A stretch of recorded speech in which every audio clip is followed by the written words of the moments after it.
Being in London actually started my craft. When I came here and I found the classes that I've done with the Art of Islamic Pattern and the Prince's School, I was like, whoa, this is like a whole new world and I'm loving it.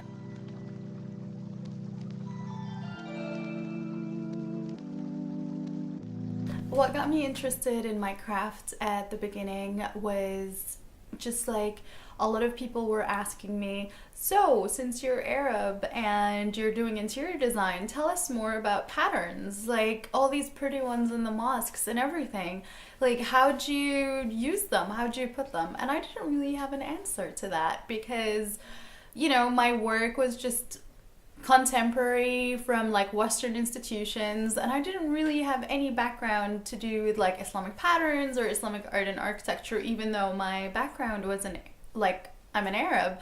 So that got me thinking, and I just enrolled in a class in London with the Art of Islamic Patterns.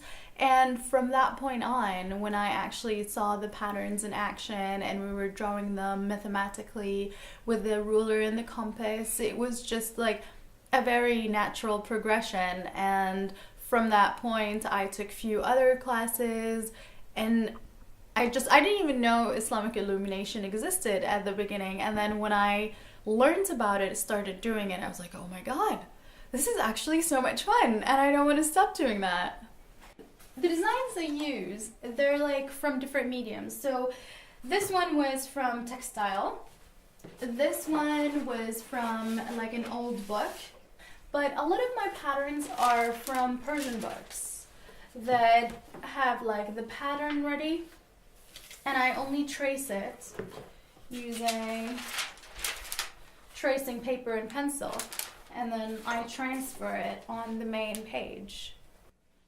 The most thing I enjoy about my craft is painting with gold. So this is like 23 carats and a half.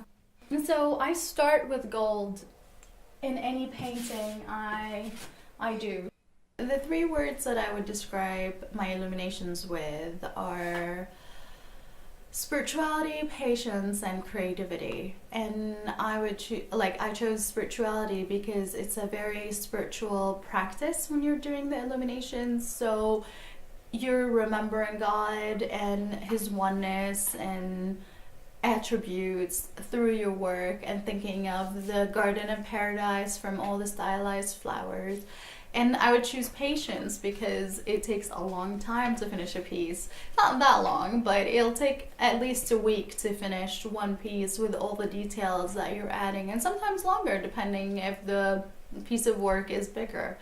My last word, creativity, is because you're taking something from nature, but it's stylized, so it's not exactly as it appears, so you're adding all this effort into the piece that wasn't there before. So, you know, it's a very creative process.